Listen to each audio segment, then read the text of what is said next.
Okay, welcome. I'd like to welcome everybody back. I know we had a few months off and people were getting concerned. Everybody not come back? Okay, we came back. Some of us had a couple months off. Yeah, evidently. Some of us were working every day. Oh. The first item we have is assignment for request for council action, and we have a bazillion of them. We have 17-135 budget amendments, 17-136 then and now for Medina Gazette, 17-137 increased PO for Phoenix Tech International Service, 17-138 donation of Dell computers to Medina City Schools, 17-139 increased PO for Signal Service Co. for service, 17-140 increased PO for Osborne Medina Service, 17-141 established blanket purchase order amount limit, 17-142 amend salaries and benefits code 3116 group hospitalization, 17-143 intensive supervision probation grant renewal, 17-144 authorizing 2017 city auction, 17-145 purchase 207 F-550 truck for street department, 17-146 amend ordinance 9117 Medina Township Fire Service contract, 17-147 fire district discussion committee, 17-148 amending ordinance 8051 gazebo and pavilion rental rates, 17-149 increased PO Davis Tree Farm Front Parks, 17-150 increased PO for Rusty Oak Nursery Parks, 17-151 accepting easement for West Smith Bridge Replacement Project, 17-152 sponsorship brochure for the MCRC, 17-153 Spring Road Cemetery Material Storage Shed, 17-154 amending ordinance 6317 job creation grant for Carlisle, 17-155 job creation grant for Spray Products Corporation. We're going to modify the agenda a little bit because we do have representatives from Spray Products Corporation here. So we're going to go to item number 25, which is 17-155 for the job creation grant agreement. Kimberly? Thank you, Mr. President. This request is for the mayor to enter into a job creation grant agreement with Spray Products Corporation for the purpose of acquiring a building at 1000 Lake Road to expand their manufacturing operations, creating 37 new full-time jobs to the city of Medina by the year of 2020. Spray Products will have an investment of $7.3 million. She is currently stranded on the Somebody stranded. Are we all right? Okay. They'll have an investment of $7.3 million in this project. They have committed to creating 37 full-time positions with new payroll of $1.5 million to the city of Medina, with the following schedule that's listed in the request. In 2018, 26 new full-time positions, then none in 2019, and then in 2020, another 11 new full-time positions. So this is their ramp-up period.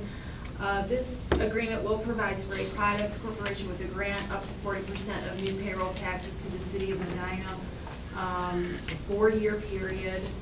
And we respectfully request approval of the agreement subject to the law director's approval. What council has in their packet is a draft, and I believe Greg still needs to finish reviewing that, and we will be amending some verbiage with regard to the holding company for the real estate and the actual company that's creating the job, similar to what we're doing with Carlisle. So, and just a reminder to the public that the grants are funded out of non-income tax generated revenues. And I think everybody will recall that this building is the former Valspar site. So we definitely see the benefit here of getting this plant back up and running. They're making a significant investment, creating jobs, and they will also be part of our rail consortium. And we have representatives? We have representatives here this evening. Bart Bashan is the president, and Doug Gear, who's the CFO.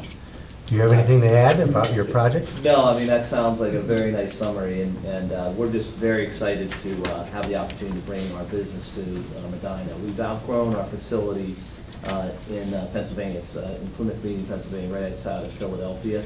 And the idea is that we're going to bring our excess capacity that's at that plant to the old Valspar facility. That'll be our first phase of the project. And then that facility is much bigger than our facility in Pennsylvania, so that we'll be able to expand our business there. and the plan is to grow the business. So hopefully those jobs are conservative.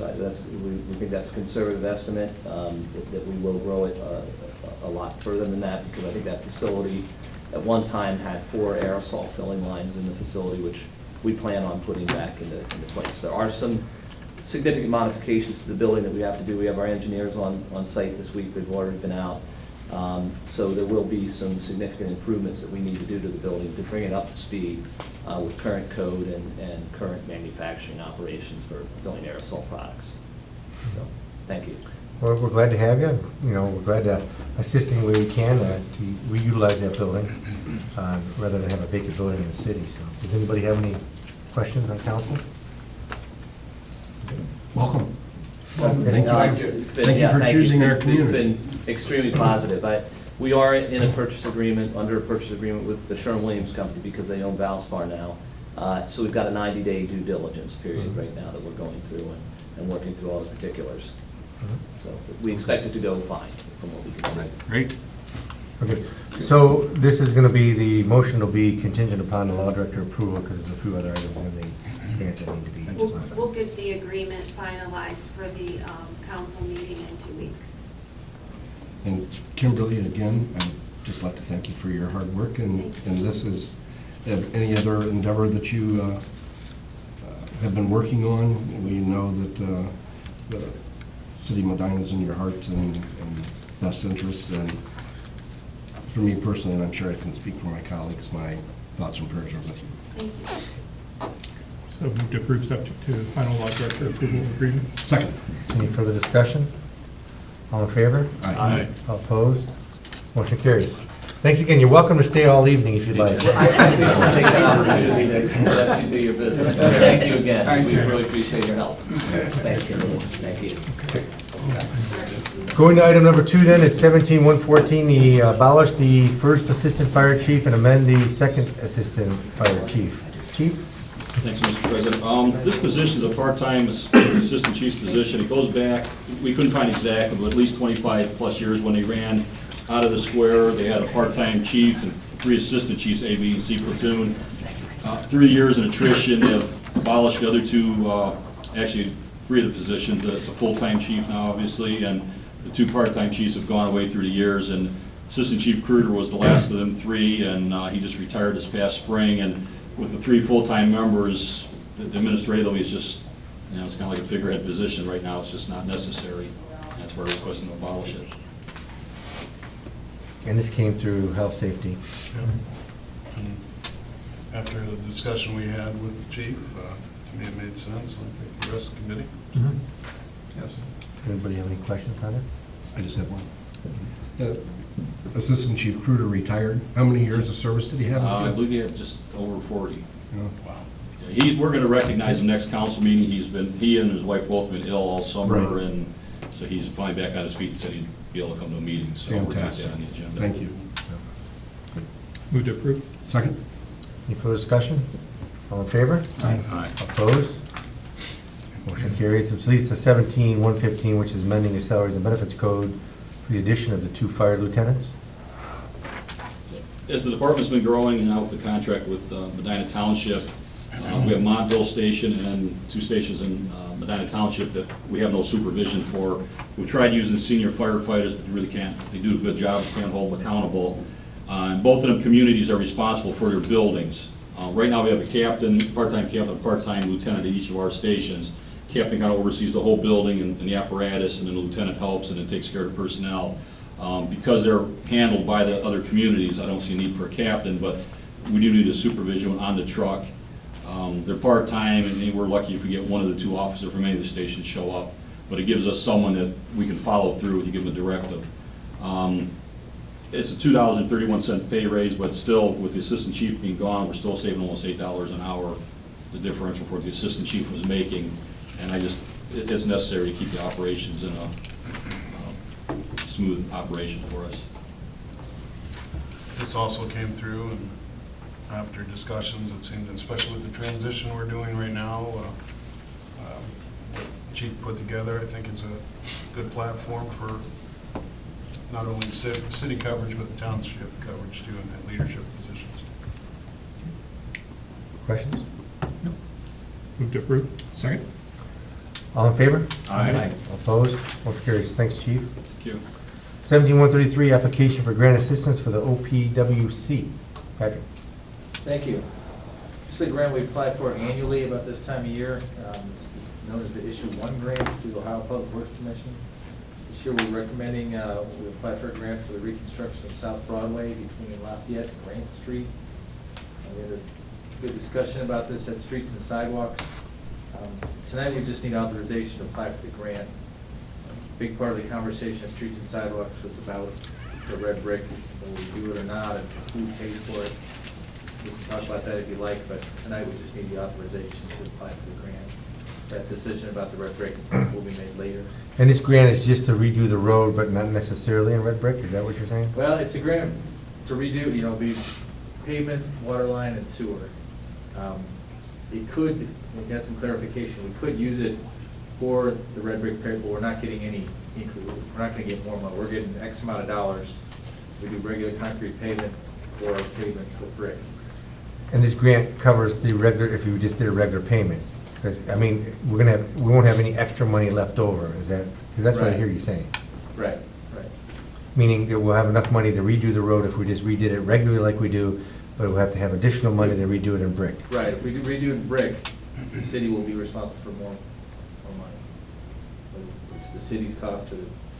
And I think we had discussions on this, I wasn't at the Streets and Sidewalks, but I mean, the discussion was, I think there was an ordinance back in the day that discussed whether or not.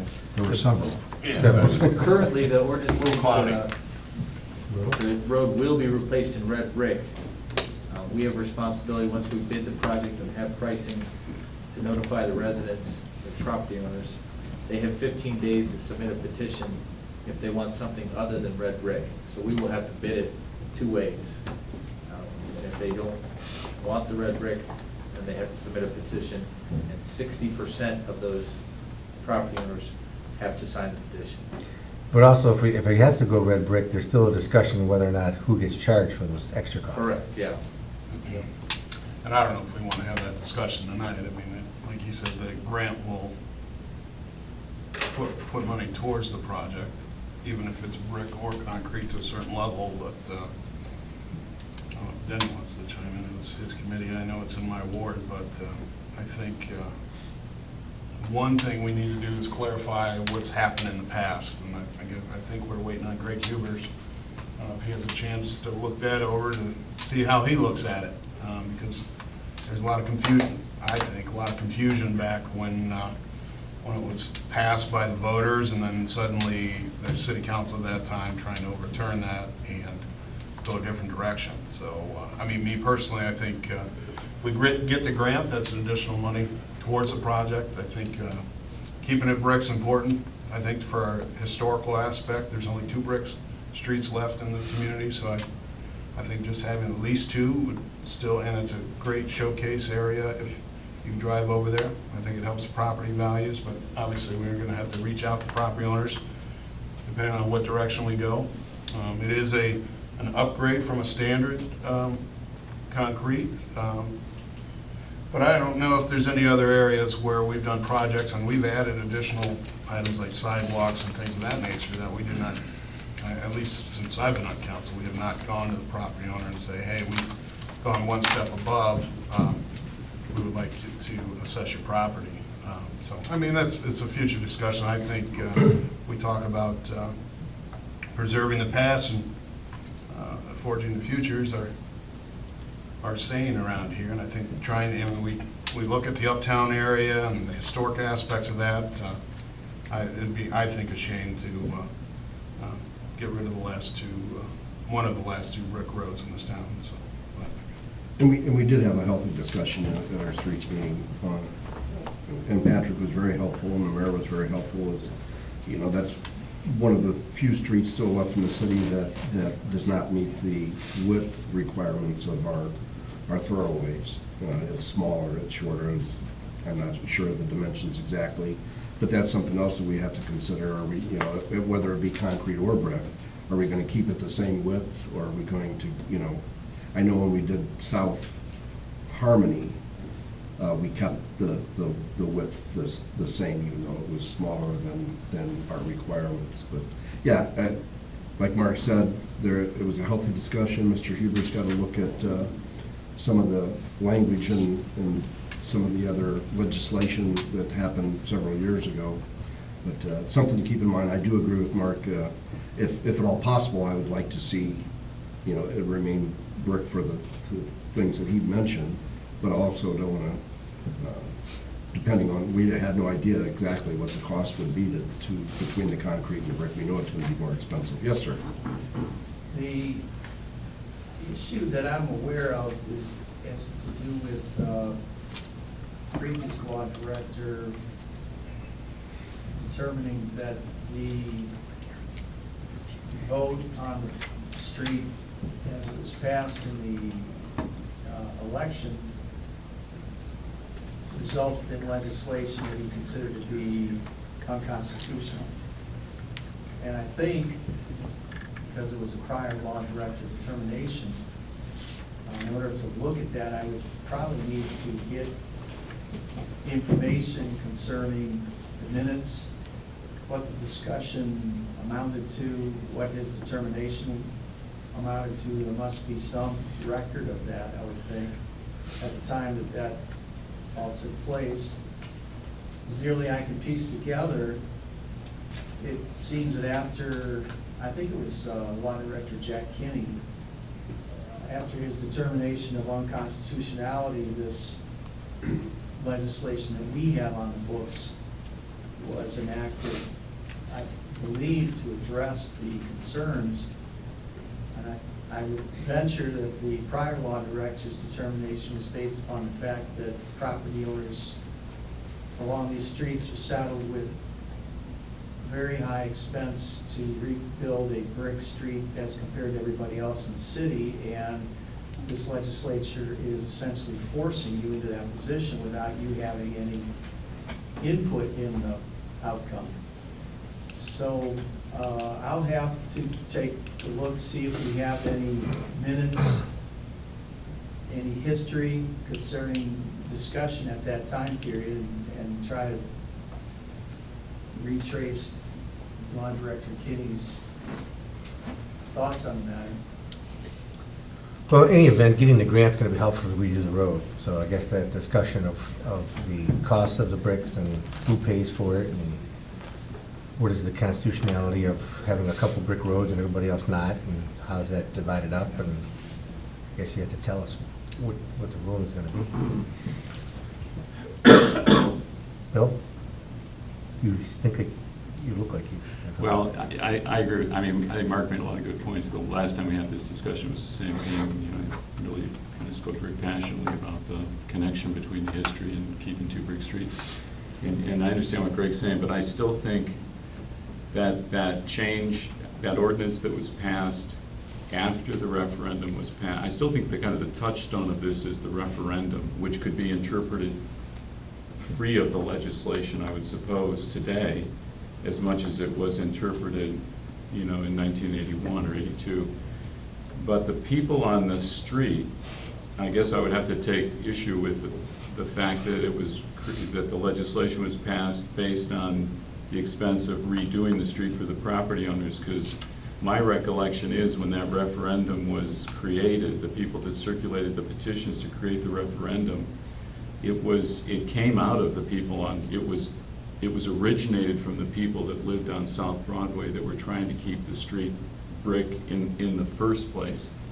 And I think, as I said at the last meeting, my recollection, because I was here, was that because the city at the time did not want to keep the street brick, the city had intended to pave the street. The referendum stopped the paving and the widening. So following that, the law director, and it was Jack Kinney, that opinion, he ruled on that, and that legislation was created to, in some sense, bridle the intention of the referendum. My recollection, I don't know if I don't have it, but was that the referendum said that 50%, the only way you could not do it in brick was, I thought it was 50%. I thought 50% of the property owners voted to not do it in brick. You could not do it in brick, but I could be wrong about that. But I'm not sure. But I guess the other issue for us will go back to our own sense of the importance of the voice. You know, if people put together a referendum, that's their voice. And then if we go 40 years later, or 30 years later, and change the intention of what those people voted on, that's a bit discomfort, you know, that's sort of that would create a discomfort, I think, for me and maybe some of you guys too. I mean, because that was clearly the objective, keep the street the width it was and keep the street in brick. And then our responsibility is, as Mark said, you know, we have not charged anybody. We don't bill people when we redo their road. And if that was a legitimate referendum and that's the language in the referendum, are we bound by that? Was a referendum entire city, or? The referendum was for that one street. Well, are there all the same people living on the same street that voted on a referendum? The whole city voted. The whole city voted? The whole city voted whether to keep That was my that question. section of South Broadway brick. It applies to any red brick road, and it basically requires that if the majority of the property owners abutting the red brick road request repair, then it shall be repaired with red brick. And Law Director Kinney found that to be unconstitutional, and I think as a result of that legal opinion, our ordinance came to be drafted as it currently is drafted. So that's, I'm looking at the referendum, and basically it's geared toward preservation of all brick streets. And I don't know the list at that time, but it was any brick street at that time. So, still saying two, It it's was probably two. still the same two we Elmwood have. and that South Broadway. section of South Broadway. And it's just a small section of North It's- Elmwood as well. Yes. And a small, and one Yeah, block, one and one block of of each South street, Broadway. right. Right, so it's 2 blocks. All right, well, keep us informed. We still need the foot of the green. Yeah, the grant. I know, we're gonna vote on that, but keep us informed of the, you know, research on the constitutionality of the referendum and then the ordinance itself. Move to approve. Second? Any further discussion? I do have one question, Chief Painter. Is this, I believe the one dimension was 20, the street's 20 feet wide. Is that wide enough for our current fire equipment? Yeah, our ladder truck takes 18 feet, so it would fit, but most of the time with the trees and the power lines, we can't use them in the old neighborhoods anyhow. So we're going to use ground ladders. Okay, but most of those buildings, The ground ladder residential, suffices? yeah, yeah. Okay, and some of the newer pumpers, as they called them when I was a kid, Yep. they're fine? They're fine. Okay, all right. Thank you. Okay, all in favor? Aye. Opposed? Motion carries. 5, budget amendments. We have 2017-024, which is survey and replat of City Hall parking lot. Patrick? This you?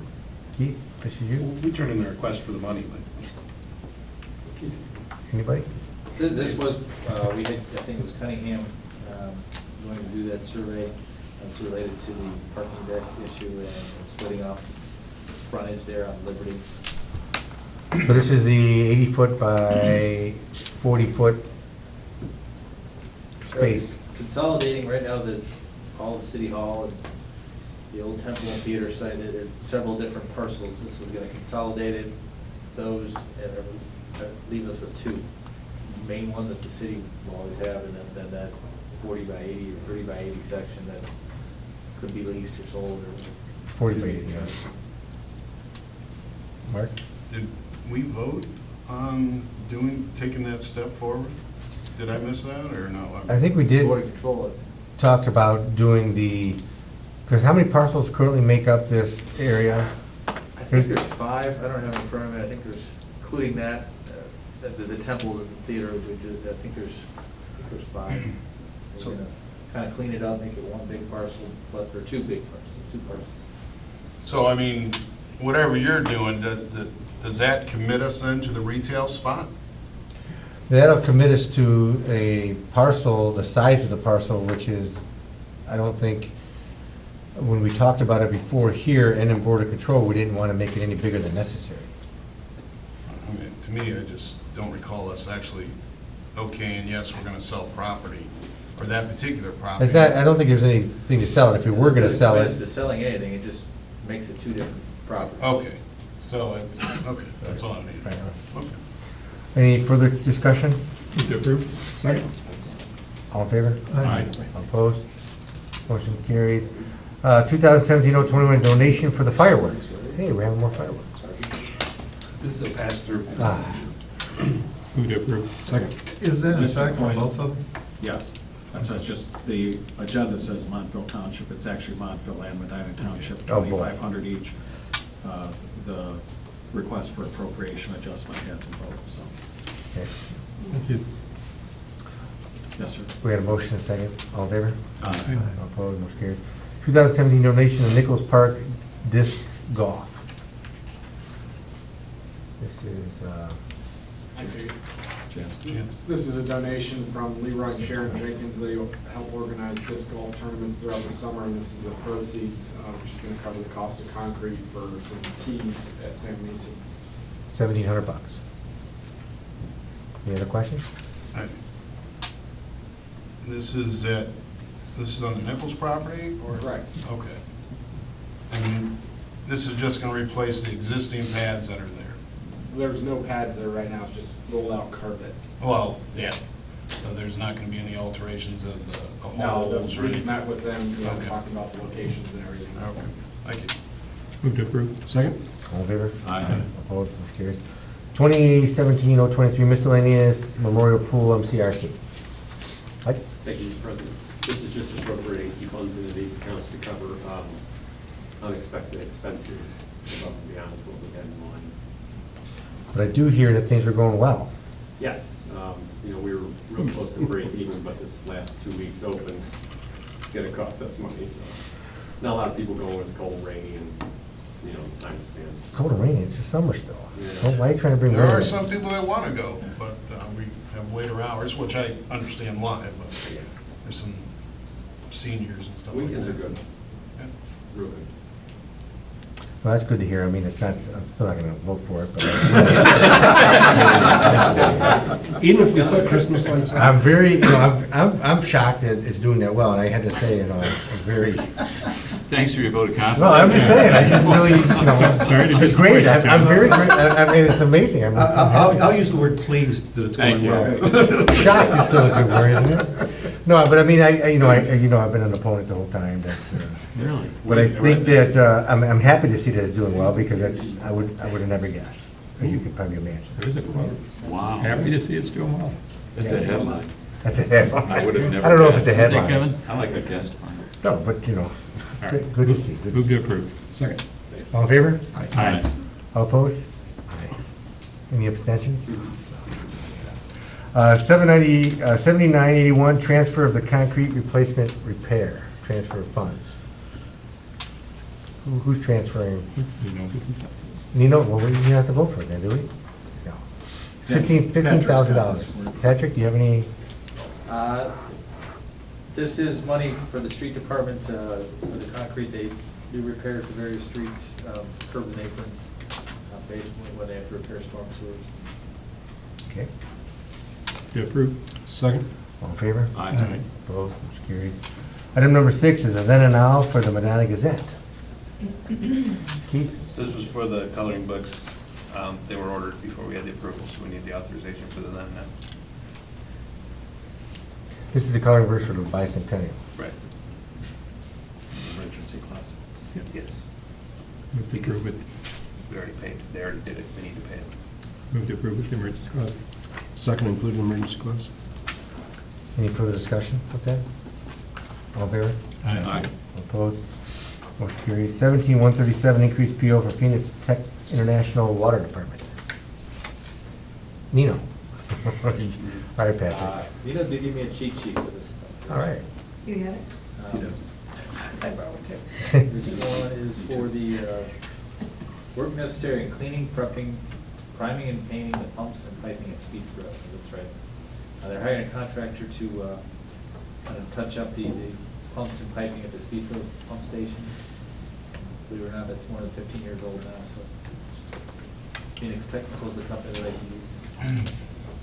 Patrick, when we, or the county was out there and line, or repainted the storage tanks. Was there a possibility this could have been done at that time and saved us money, or was it something that we? I don't think so. Okay. Different type, that was that was Sure. inside interior coating. This is in our own building. It's a little different project, those tanks are 5 million gallons each. Mhm. So it's a completely different process to get in there and hand paint pumps and pipes and that kind of stuff. Move to approve. Second. All in favor? Aye. Opposed? Motion carries. We have 17-138, donation of old computers to Medina City Schools. Okay. So, this is, this is 15 of our old computers, the serial numbers are listed there. I did ask Darren, rather than have him come to the meeting, if he could check with Pro from the schools and see how many years they're getting out of these when we generally donate them, and he said they're averaging 5 to 8 years. And then they just auction them off, with their discarded items. At that point, there would be no real value in the city bringing them back and adding them to our auction list 5 to 8 years down the road, because probably worth pennies at that point, so. It's a good collaborative effort with the school. Yes, sir. When we give these machines to the schools, are the disks wiped of any city data? Yeah, we clean everything off of them. Yes, sir. A normal Like they multi-ring? restore. Pardon? Like they restore them to Just base fresh out of OS? the box. Okay. Yes. All right. Thank you. It's a good program. Do we give anything like, do we have any effort like any, with Buckeye? When we had the meeting with the Buckeye School Board, we mentioned the various collaborations we were doing with Medina City Schools and asked if they had any interest or wanted to make any recommendations, and they indicated they would be interested, but have not reached back out to us. That's great, because that's 8 years of life. Oh, sure. That's a good, real benefit to the school. Sure.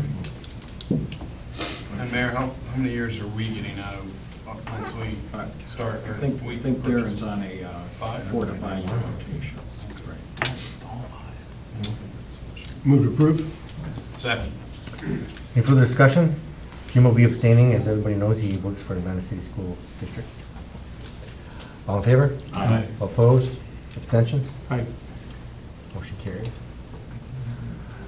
17-139, increased PO for signal service for the street department. Patrick?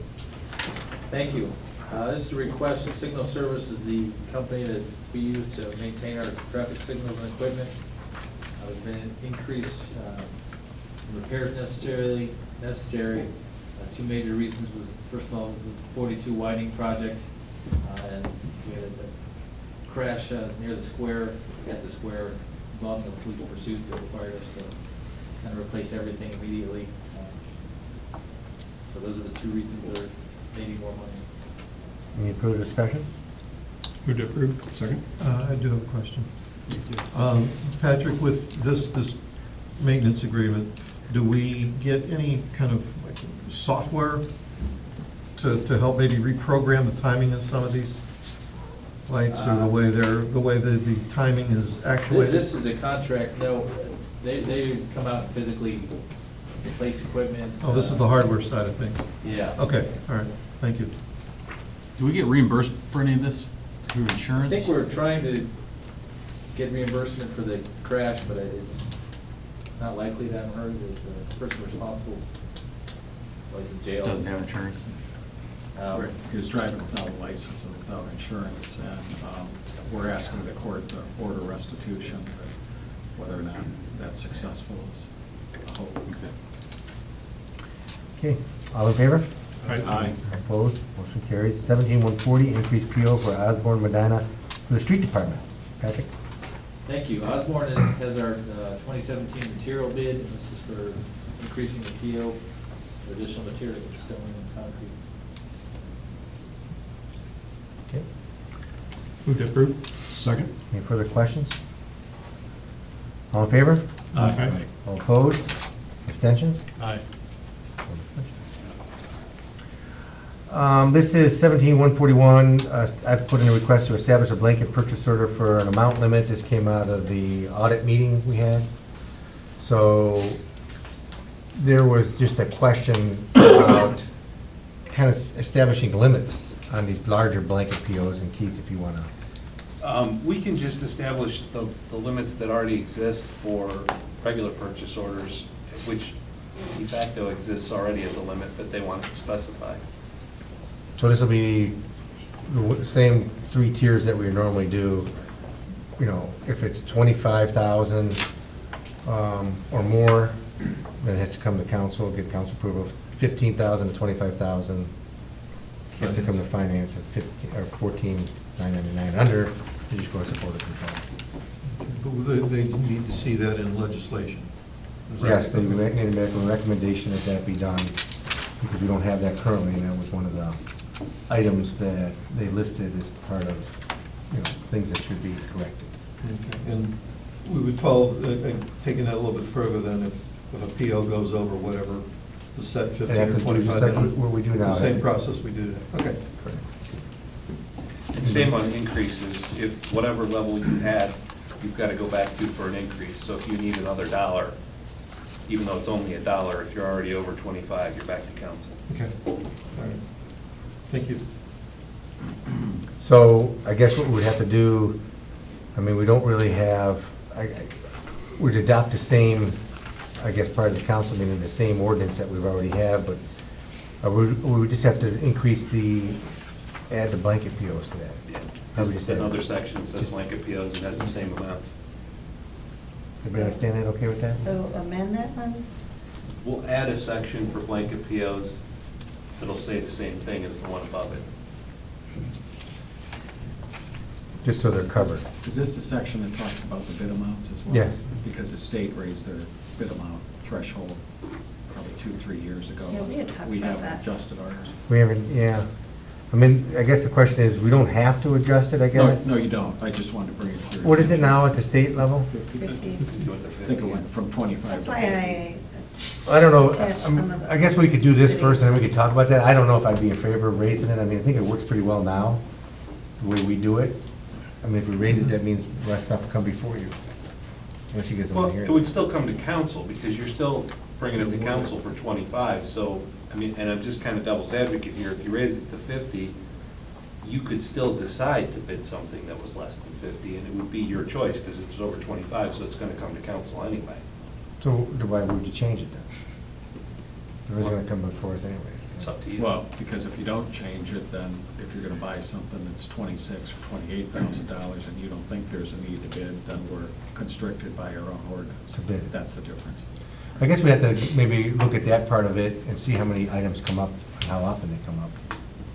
I guess is the point. If it's one item a year, maybe it doesn't really matter, but if Right. it's 15 items, maybe it does. But we could change this now and then come back and visit that. So I guess the other question would be why we change this if we could put another request in to talk about the bid again, the bid limit. Do you have access to that as to how many times we come, a certain amount? I'm sure we can come up with it. So. All right, we'll put the request in and look at that. Anything else on this one? Move to approve. Second. All in favor? Aye. All opposed? Any abstentions? 12-142, update salaries and benefits code 31-116 regarding the group hospitalization. Oh, Who's taking that? Kathy? okay, so Lorena turned in this one section. We had redone this section when the collective bargaining agreements came about, and I guess there was some kind of misunderstanding. I thought Greg told me to replace this whole section with what was written word by word in the bargaining agreement, which is what I did. Well, we left out some things when we went back and looked at it that were necessary. So the first thing that Lorraine put in, she explains on the first page, was something that was left out that she felt strongly that had to be in there. And then the other two, on the second page, related to, also to vacation and a basic work week for vacation, and then the hospitalization there was an attachment missing and some other things. So we went through it, I had Greg look at it, and he feels that it's okay now, the way we presented it. Yes. We looked into it. So we just request that to make the changes again to the salary and benefits code. So you're just amending those three things. Yes. Does everybody understand what we just said? No, it's really hard to explain. Well, it looks like to me, by reading this, is that we're gonna add bullet point E back in, that kind of Correct. gives the clarification that the healthcare coverage begins on your first day of employment and ends on your last day of the month during which the employee was employed during the city. So the first day of employment, it starts and ends on the last day of the month you leave. And that was always in there, and then it was taken out when we did the rewrite. Then it also says the basic work week is used in section 3109 of the code, which, I don't know what 31. And I think the Article 16 referred to the bargaining agreement, and Right. we needed to refer to our Right. salary and benefit code. So it's clarifying a couple So that's things just and clarifying correcting, that. and putting back, instead of Article 16, section 3109, which was ordinance 7917. Right, because Article 16 is within one of the police collective bargaining agreements Mhm. that this was copied over in. And the vacation for the salary and benefits code is in its own section 3109. So it should correct everything that, and make things easier to follow, I guess. Right. We hope so. Do you need the emergency clause since it was left out and? No, because I already did the rewrite, so it doesn't matter. It'll go in, but, I mean, I guess we could put it with emergency to make it I don't think effective anything in- immediately, but. I don't think it would. Well, Lorraine was a little concerned with the thing about her revision, where she said an employee could come back if they, and say, well, this wasn't in there, you know, so it could be an issue, I guess, but not that they will. So you guys decide. We want to make it right. It might help, yeah, just to get it in there and make sure that it's as soon as possible. Move to approve with the emergency clause. Second, including emergency clause. Anybody have any questions? All in favor with the emergency clause? Aye. All opposed? Motion carries. 17143, extend intensive supervision probation grant for the Muni Court. Judge?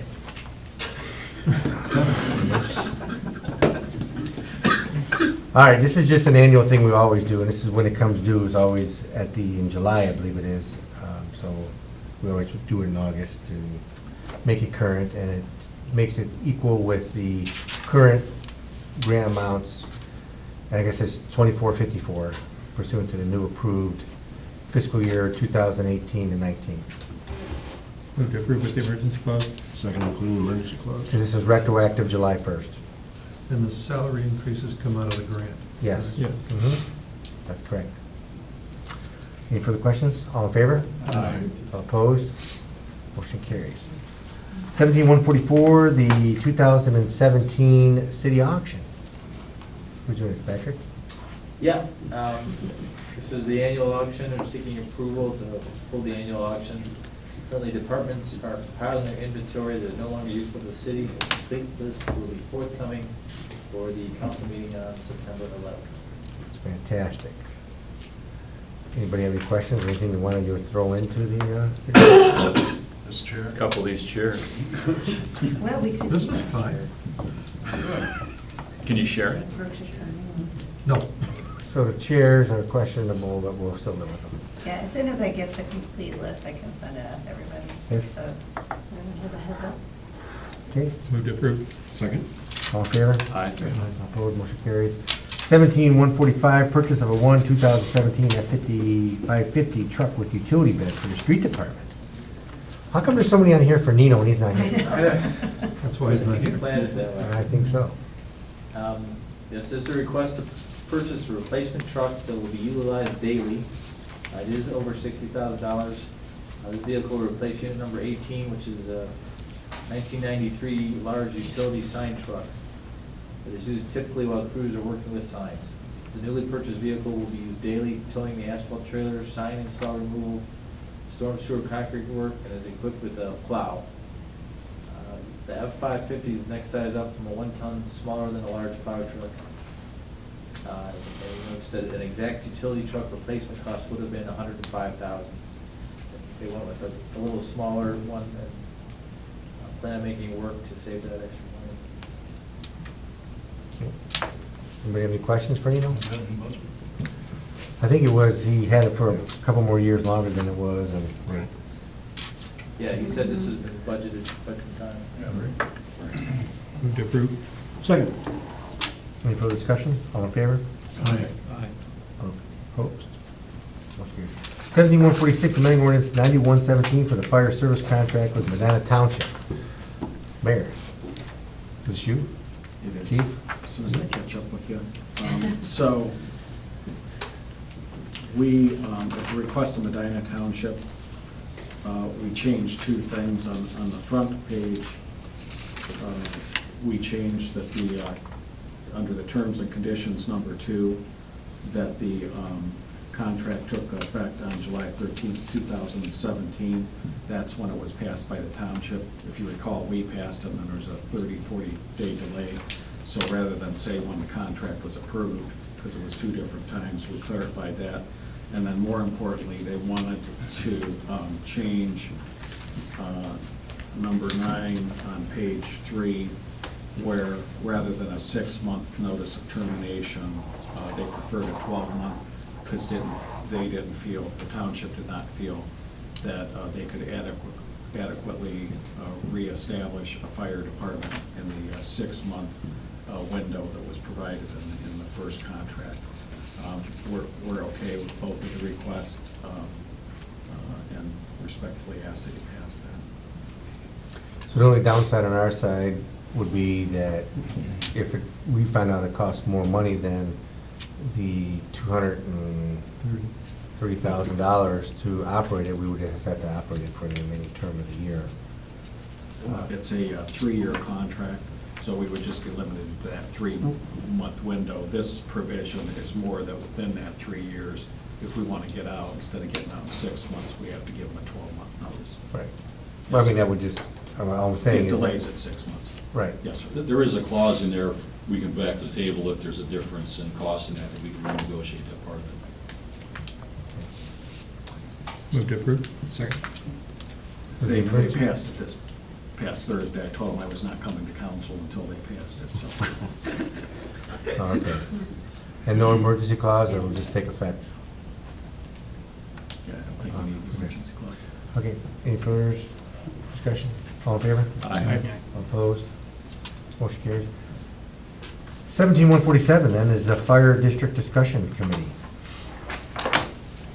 So this is a request of both townships to establish a committee made up of a township trustee from each of the 2 townships, and then 3 representatives from each of the townships for a total of 4.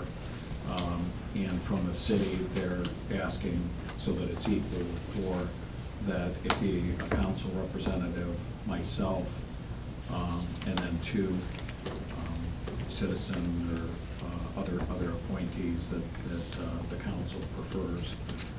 Now, we may have other people there, for example, the fire chief, whether he's a voting member or not, but to offer input and answer questions and things like that. What our hope would be is to begin discussions, first of all, on the staffing as it is.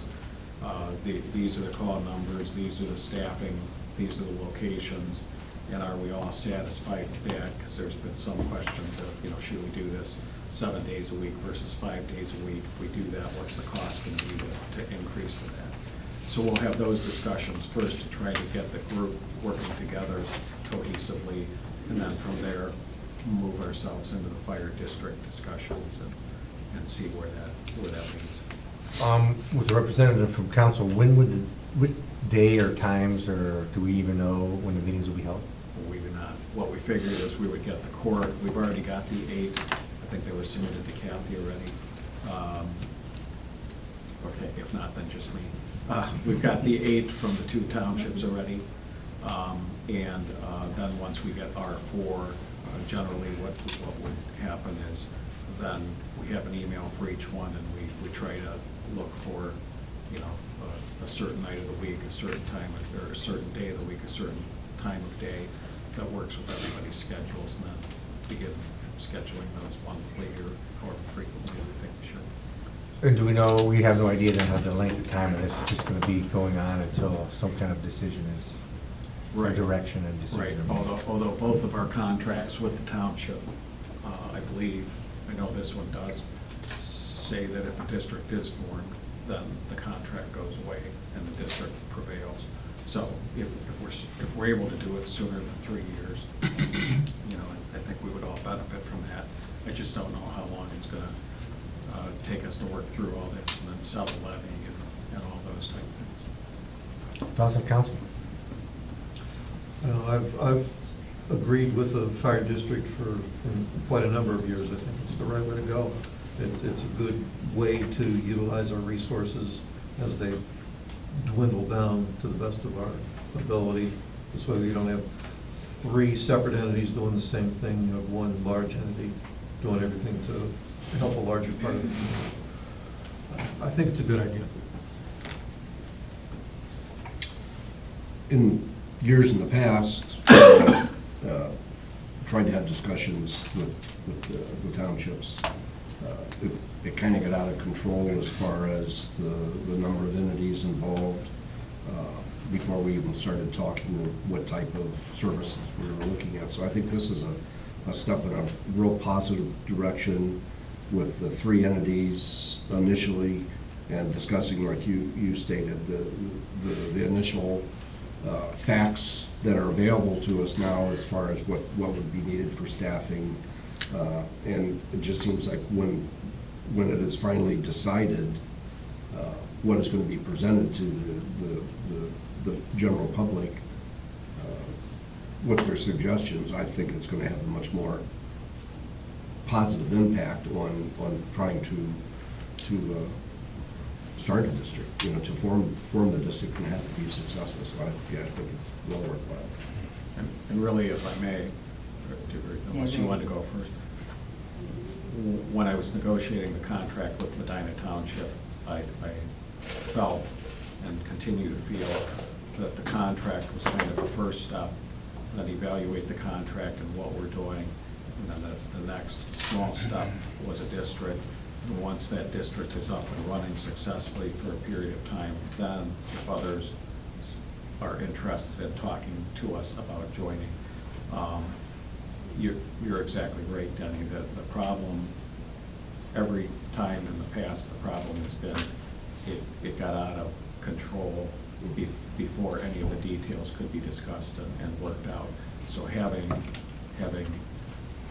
3 political entities that are willing partners and interested in seeing this be successful. We've never been this far before, so Right. it's my Well, hope. and especially, again, I can't remember time-wise how many years ago it was, but I know, Bob, you were there, and Dennis, I believe that you were involved with it. The consultants that they had come in, national consultants that come in, the number one drawback or roadblock to forming a district was jurisdiction. No entity wanted to give up their jurisdiction. Well, we've already accomplished that with the 2 contracts that we have. Yes. Jurisdiction's already, been given up. Granted, right now, it's the city that's operating with the agreements with the 2 other entities, but obviously, the city would be willing to relinquish control if it's done correctly and a district is formed. So that's the number one roadblock. So we've basically already accomplished that. So I think it should be a positive. That's it. I agree with the mayor and Paul too. I mean, we want to get the facts back on how it's operating, where the savings are, so that taxpayers see the true savings in that. And just like Paul said, I've been on, wanted the district for a long time, and prior to even the mayor, when Jane was trying to do it. And there was a lot of individuals that didn't want to give up power, and I think that's settled. And I applaud the mayor for all his hard work to, bring these 3 communities together. And I think in the future, though, I think for the council, representative. I think it should be, I'm chair now, but I don't know what you guys think, but I think it should be the chair of health safety, just like on the LST advisory board, but you guys could think differently of that. I think that, we talked about this a lot, and it's really odd to me that we're talking about safety, and I don't really believe that any individual resident in any township or the county or the city, really, my personal opinion, would care where the person coming to put the fire out or save them comes from, as long as they come, as long as they come in a timely manner. And I think that's the ultimate goal. And I also believe that a fire district eliminates those issues of the capital costs associated with the bricks and mortar of the buildings and then the fire apparatuses and trucks that are needed. I don't believe that the cost of those discriminate between a affluent community and a non-affluent community. The cost is the same. That's right. So why not take advantage of economies of scale? And that's what we're talking about. So it seems to me to make a lot of sense to explore it and really look deep into it, because we're talking about safety. And the goal is to provide a safer community, we're not talking about political subdivision boundaries, we're talking about a community. So I think it's a great idea. And it needs to be done. Anybody else have something on that? No, I agree with what everybody said. You know, we've got 3 entities right now that are willing to sit down and start talking about it, so let's take advantage of it. Do it. Okay. So now let's ask the question. What do you think that Mark's correct? It should be the chair of the Health Safety Committee that serves on the committee, or do you think that that should be somebody else? Do you think that council should vote, pick who it is, or what do you think? I think Mark's a good choice. Well, Not Mark, but the position seems to make sense to me. I mean, I don't have any I issue. think it should be council president. Because he gets paid so much. Yeah. I don't go to enough meetings as it is, probably, right? Is that just what you're saying? No, I mean, I think that we need representation in council, and I think that the position of the chair of the health safety probably makes sense. I don't think it prohibits from any of other of us going if we want to attend a certain meeting that we think that we might want to put input into, that we have some kind of unique ability to provide a perspective that may not be shown at that meeting. I'm assuming they'd be open meetings, right? Yes, sir. Yes. So, and if Mark can't make the meeting because of the time or something, he could ask one of us to go, I guess, on your behalf. Chair and alternate. Yeah. Well, I mean, you would do it, the alternate would be whomever, I guess, really could make that time of the meeting. Yeah, true. So, I mean, it's kind of time dictated, because unfortunately, council is not a full-time job. So, we don't have. And I would think with public participation from, residents or business owner, or whoever those other individuals are, there's probably going to work better. That brings the next even- question. Who are going to be, who selects them, or how do we pick them? Do we want one pick from council, one pick from the mayor, administration? or something? Just defer to you, not fine, whoever you pick. I mean, do we want to, Should we get one resident and one business owner? we could do that? Okay. Just thinking Because they're gonna be two different impacted both, they'll perspectives. be both impacted. Right. So I guess the question would be, come up with names or come up with suggestions, and then we could, and if the administration has some kind of name they want to throw into, I think that's perfectly fine. So we can look at that, a business owner or something. All right, so I guess we'd want this selected by the next council meeting when we vote it, so we know who they are. So we have 2 weeks to come up with some other names.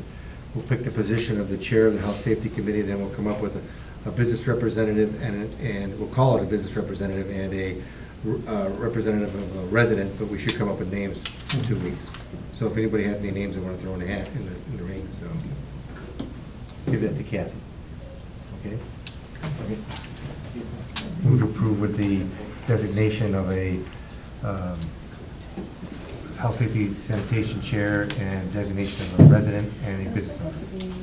I'll make a motion then to move forward with this committee with the council representative being the chair of health safety, and a representative from the business community and a representative from the residential community. Second. You can get the names to Kathy next 2 weeks. Any further discussion? All in favor? Aye. Okay. Motion carries. She may have had a question. Oh, you have a question?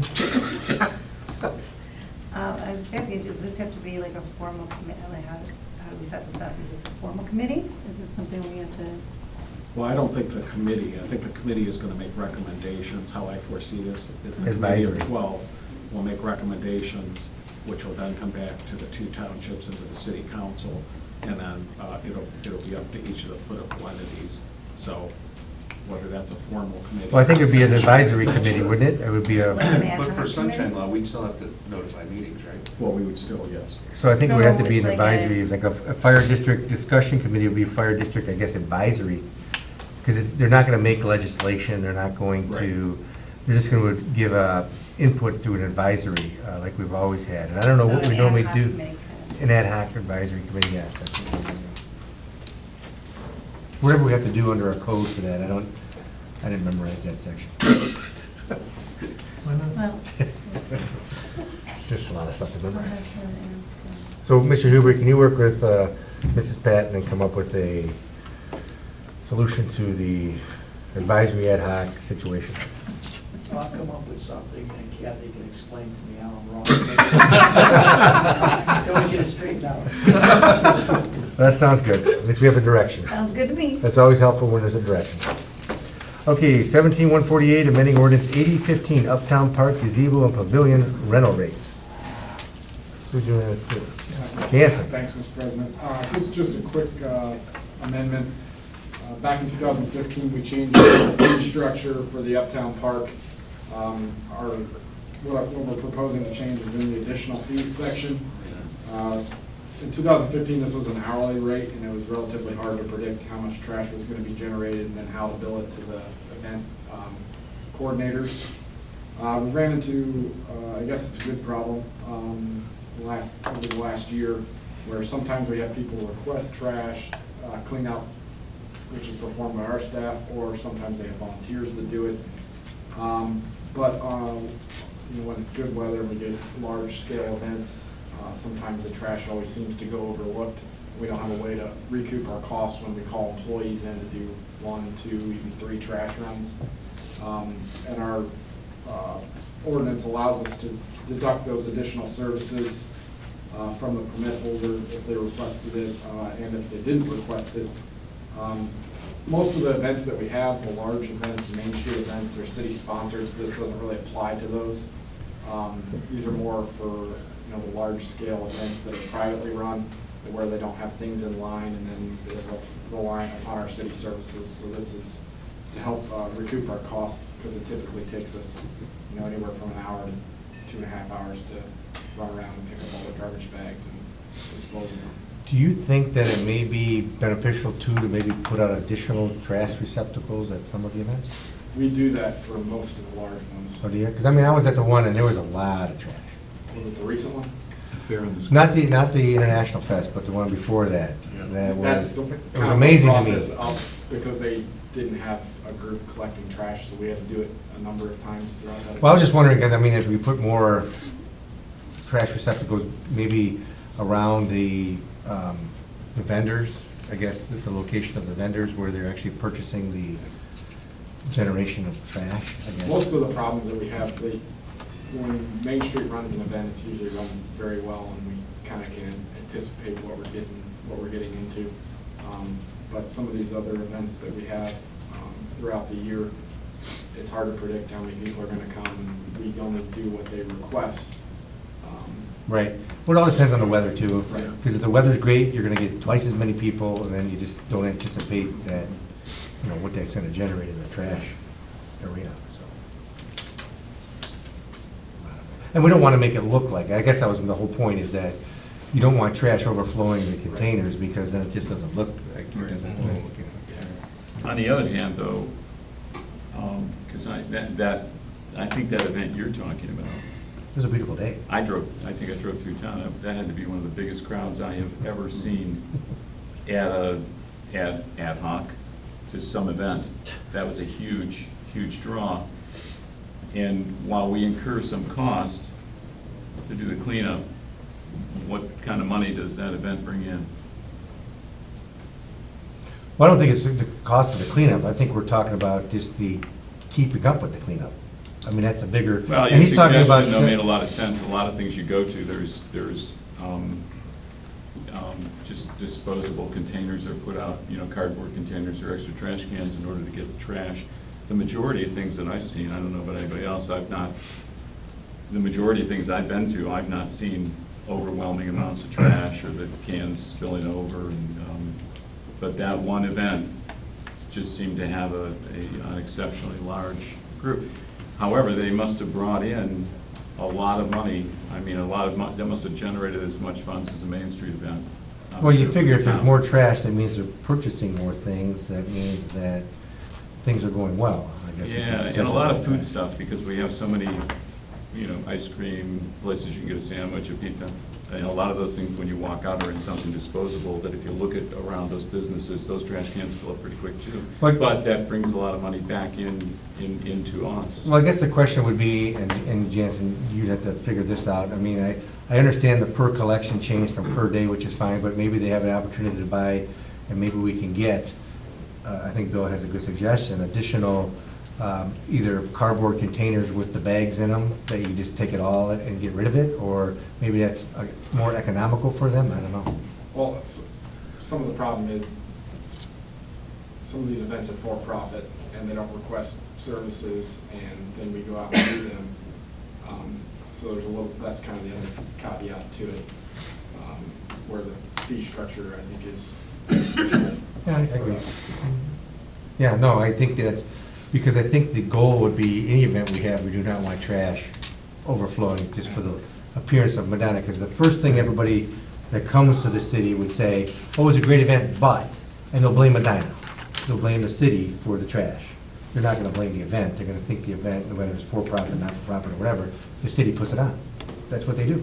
When I say they, just the general public and people visiting the city.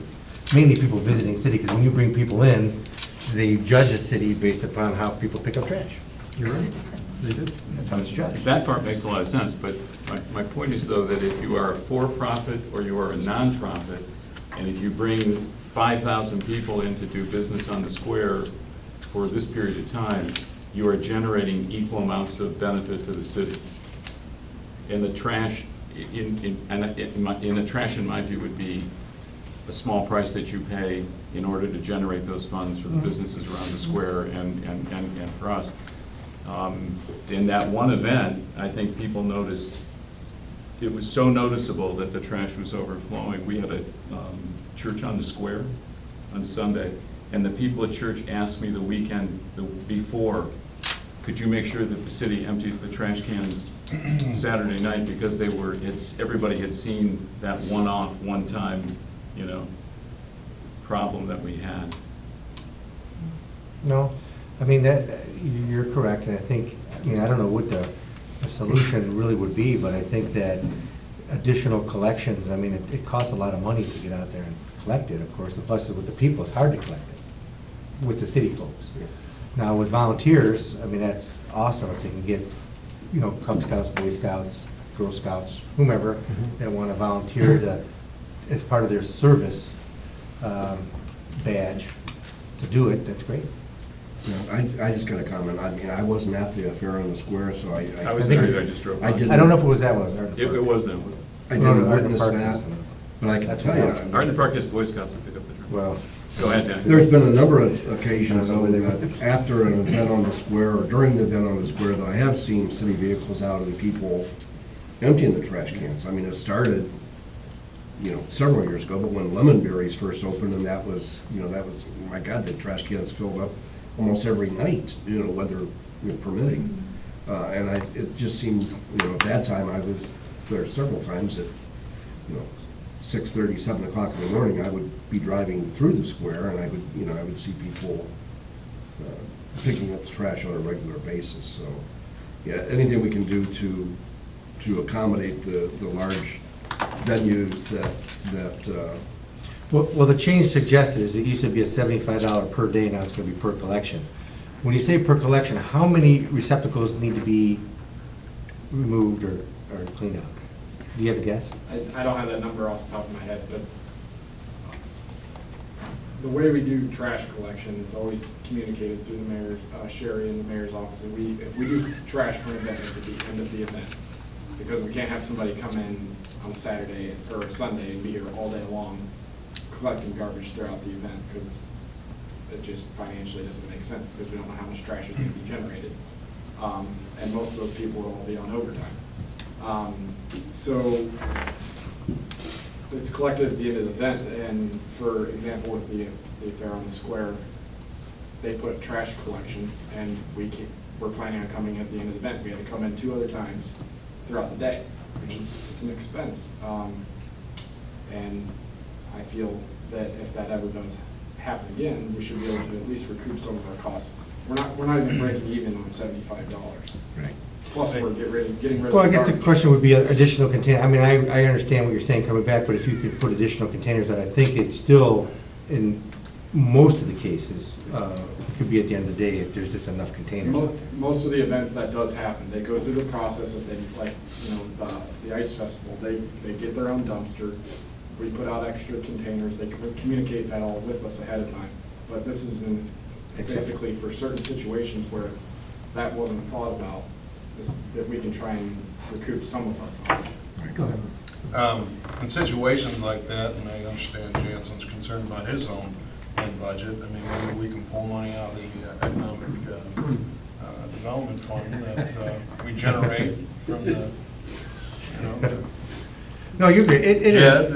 that helps, I mean, it's economic development, and it'll help compensate some of the additional funds that Jansen hasn't So, anticipated. I mean, the bigger question to me would be in looking at this, is the $75, if you're talking even per collection, if it's twice or 3 times, 150 or 225, is it gonna be worth the possible aggravation you're gonna get from a person who's getting the permit to say, what is this all about? I'm bringing all this, I guess you gotta weigh it. And I don't know. I think maybe it's not, for $225, it's not really worth the aggravation that you may get from somebody be getting very upset to say, what are you doing? I mean, I bring all this to you, why are you trying to charge me an extra $100? I mean, we take money out of people's deposits quite frequently, anytime there's damage up at the gazebo. Well, that's Very different. seldom are there ever. Well, that's different, but this is just, trash. I mean, the amount of money we're talking about, is it gonna be worth the possible negative feedback you're gonna get by doing it? That's my question. See, I don't see this being implemented as a punishment. It's gonna be more along the lines of, okay, I have this large event, I want trash collection. We're gonna have a lot of people up here, we should probably get it 3 times. Right. At noon, 3, and 7. And I agree with you. Yeah, I agree. And if you make it part of the agreement, you say, okay, you're gonna have this large event, this is what we recommend, it's gonna be right up front. That's And it. then- You avoid that. Right, if that's the way it's sold, negative if it's not just feedback. something, well, we didn't tell you about it, and we came up 4 times, so we're charging you this. I disagree with that, but I agree if it's up front in writing of how many times you want us to come, that makes a lot of sense. Yeah, and then they know, right? But I don't want it to be where somebody says, well, I didn't know you were gonna come up 4 times. I don't think we can have that. That'll look poorly upon the city. What do you think? That, what about recycling? Separate bins for. Don't even give me. Do we recycle here? I heard of one. I agree with you, Jansen. All right, as long as it's in the contract, I'm okay with it. Move to approve. Second. All in favor? Aye. All opposed? Aye. Okay, wonderful. Any abstentions? Can't go no and abstain at the same time, John. 17149, increased PO for Davis Tree Farm for the forestry department. Thank you. This is for our fall tree planting project. Got about 90-plus trees on there for this fall. We'll do it the same way we've been doing it the last several years. We buy the trees wholesale from a contractor and plant them in-house. And this is the same as the next one, I take it? Correct. Okay. Move to approve. Second, but I also have a question. And that has nothing to do with the purchasing, but I just saw on a local news report that there's a disease in oak trees now. Well, that's been around for a very long time. Oh, okay, not something new It that, was a slight outbreak in Akron. okay, thank you. All in favor? Aye. All opposed? 17150, same thing, increased PO for Rusty Oak Nursery for the forestry. I assume it's for more trees. Yes. Move to approve. Second? All in favor? Aye. Opposed? Motion carries. 17151, accepting an easement for West Smith Bridge Replacement Project. Patrick? The state of Ohio is completing two bridge replacements in town this year. One's at West Smith, one's on Harmony. In conjunction with those two, they needed to acquire easements from adjacent property owners, one at each location. The one on West Smith, we've come to a negotiated agreement with the property owner. So this is council's authorization to accept the easement and get it recorded. Questions? Pat, what was the original offer we gave? I don't know. I thought there was a number. And this is not city dollars, this is state dollars, there's no dollars. Still tax dollars. Still tax Okay. dollars, but because it's a local road, the easement has to be acquired in our name, as opposed to 42, those easements and right-of-ways are being acquired in ODOT's name. Mark asked what the original offer was, Chris Quinn. It's all public record now, isn't it? It's $2,500. 2,500? Any questions, further questions? Move to approve. Second. All in favor? Opposed, motion carries. 17152, the sponsorship brochure for the MCRC. Mike? Thank you. This is a request for council to approve a sponsorship brochure introduced by Partner Marketing for the sponsorship program. The Rec Advisory Committee and the schools have already approved to move forward with this brochure earlier this month. So Mark Phelps is here today with us, or tonight with us from Partner Marketing. Glutton for punishment to sit through the whole meeting, but he's here to answer any questions or concerns you may have. Mark, welcome. Council have questions? We better. You start then, bud. Well, I'm just looking here, I mean, because it's on horizontal. So I think it's gonna work. I mean, I guess, what is the anticipated, the goals, I guess, the ramp-up time? I mean, once it's distributed, what have you been seeing? I mean, what can we expect? Yeah, it's difficult to answer that because it's so top-heavy on a couple naming right opportunities. So if you get some bigger, larger, sponsors, then it's going to throw that out of whack. So it's very difficult to project that. The other thing to know is we've got to go through because of an existing relationship with the hospital. Everything's on that UC's got to go to them first, and they sign off on whatever they want to sign off first, then we'll go to the general. Do we anticipate any trouble with that? And at the healthcare facility, yes, they have first right of refusal, as the hospital does. So, but then again, we're not going to jeopardize that partnership, so we've already had a conversation with Mark on that. Okay. We probably won't accept the healthcare facilities that we compete against the hospital. Do we also anticipate, from your experience, is it initial activity a lot, then it kind of drains off, falls off, or does it start off slow and once a few start? It usually will go very fast because you've got what I would call limited spots or limited inventory, so those will kind of fill up fairly quickly. My guesstimation, those will sell fairly quickly. I'm talking 30 to 45 days. So once those are sold, we don't really have any other space until we start getting creative and look at other space within the building. Is it mostly local or regional? Local. All local. That's the intent, yeah. That would be the intent, to be very local. Anybody? I'm asking a lot of questions. Like I said, I'm comfortable with it. Yeah, And the see what brochure we looks see what we can do. Revenue's revenue. We still have the opportunity to review it. If we don't necessarily agree with it, we can say no, With sponsors. right? If we don't think the material's appropriate. It has to go through all three, still the Rec Advisory Board, so we have you guys. Thank you. Yeah, abstain. Move to approve? Second. All in favor? Aye. All opposed? Abstentions? Aye. All right, well, thanks for enjoying the whole meeting. 17153, Spring Grove Cemetery Material Storage Shed. Jansen, you're on again. Yes, thank you. The Friends of the Cemetery approached me several months ago now about constructing a material storage shed over our bins that we have at the back of our shop at Spring Grove. There's some concrete bins where we keep our spoil piles and other materials.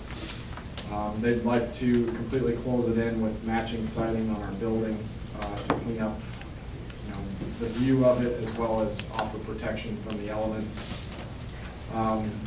It's something that's definitely needed over there because it is quite cumbersome when it rains with burials, dealing with mud, so this will help us with that situation.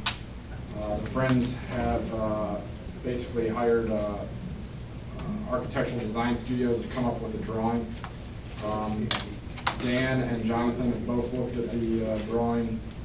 It can be approved administratively, and it complies with the setbacks in our variance that was approved when we built the building by the Board of Zoning Appeals. So the Friends are, with this smaller, simpler project, going to work with our architectural design studios, bid this project, and then once it's completed, donate it to the city as a gift. The estimated project budget is $35,000. Requesting approval to accept it. Mr. Huber. I think Friends of the Cemetery still owes the city money for the building and construction that's been done, and I think it's a lot of money. Do you know what the amount is? It's about $150,000, I think, So how much we get paid and what we're owed before we start into another project? Well, that would be good, but the other question I had related to this project would be, what is the ongoing operational or maintenance costs associated with accepting this gift? Thank you. It's a pole barn construction. I mean, is there gonna be more utilities? I assume there's gonna be lights on it. No. It's just it's like a salt barn, basically. So it's gonna be like a salt barn, not like one of those canopy things that we were talking, they don't wanna do It's that? all metal and wooden. It's not gonna be insulated, No. heated? Not heated, it's fully open, so we can access it. But I guess we would take over the maintenance of it, and I assume the maintenance, of course, would be hardly anything at the beginning, but if it needs to be 10, 15 years, the determination, I mean, there's no obligation to keep it, but of course, how it goes is once it's there, we want to keep it there. So I guess the only obligation would be 10, 15 years from now, when something needs to be replaced, we'd have to replace it. Or ask them to assist us to replace it. How long has it been since construction was completed on the last project? Over a year and a half. Is there a reason why we haven't paid money? I wasn't at that. I submitted to them this spring sometime, we're trying to distribution of costs per the agreement that we had. They reviewed it, and I went to one of their meetings, I don't remember if it was June or July, whatever month. They didn't have any objection at all, and were willing to pay, but they had maintained that they thought they had paid a portion of it already. So they weren't gonna look into that. I think I met with Keith, and Keith looked into it, and they had not, they still owed us the full amount. I would just have to suggest that it would probably be an oversight for them. Yeah. I mean, if they're thinking, because they've been more than gracious, I mean, I don't know Well, about that your dealings particular with Mr. The Huber. treasurer wasn't there, whoever the Right. treasurer is, so they didn't know, they thought, I said, well, we'll look into it. Right. That's the last- And like I said, not knowing, I'm not involved with, I'm on the cemetery committee, which is not part of the Friends of the Cemetery. But the Friends of the Cemetery have been very gracious, and I would just have to say on their history, not knowing the dealings Mr. Huber has had with them, but their history, they've been very gracious to what they've dealt with the city, and I think this is something that would, with the construction that's already happened, and again, I'm not familiar with what the actual maintenance costs would be 15 years down the road. I would think that the city even approached, God willing, they're still in service of the Friends of the Cemetery in 15 years. I see no reason that they would not be. If there would be some maintenance costs, I'm sure that they probably would be willing to look at it at that time. But as far as the money that's owed to the city, I would approach them again because Well, I think it's right, let's just approach them, I think we can hold this to the next meeting, I don't know if there's any rush on this, I don't think there is, and let's just make sure we're all on the same page before we start approving other things, just to make sure everybody's, Sounds good. if there's a miscommunication or something, make sure we correct it. All right, Kathy, if you could put that on the next one too. 17-154, amending ordinance 6317, job creation grant for Carlisle. Kimberly, thanks for coming. Thank you, Mr. President. Ordinance 6317 authorized the mayor to enter into the job creation grant agreement with Carlisle Brake and Friction Incorporated for their expansion project at their manufacturing facility located at 920 Lake Road. This request is to amend the job creation grant agreement. And so what happened was, after the agreement was signed by all parties, the attorney representing the company noticed that the verbiage in the grant agreement should include Friction Products Company, as they are a wholly owned subsidiary of Carlisle Brake and Friction, and they are the actual entity that is creating the jobs. So the project parameters remain the same, and what we did is we just, in that first paragraph, amended to include both of the company names and addresses. And then here and throughout the agreement, refer to that as the company, and then at the end of the document, set up the signature blocks for all of the entities. The revised agreement has been reviewed and approved by the law director. So they just really put the entity that's a title holder of the property, it's a single purpose entity, instead of putting the operation entity as the one. Yeah, so Carlisle Brake and Friction Incorporated, they're the ones that are actually making the investment. Right. And then Friction Products is the entity that's actually creating the jobs. So Correct. they felt that both of those entities should be included. Makes sense.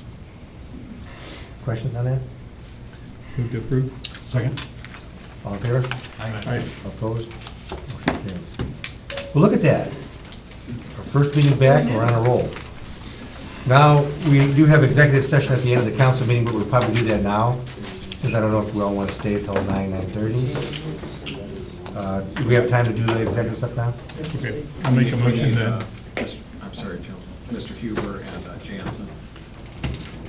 I'll make a motion at 6:56 to go into executive session for two purposes. The first is to consider the purchase of property, because premature disclosure would give an unfair competitive bargain advantage to a person whose personal private interest is adverse to the general public interest.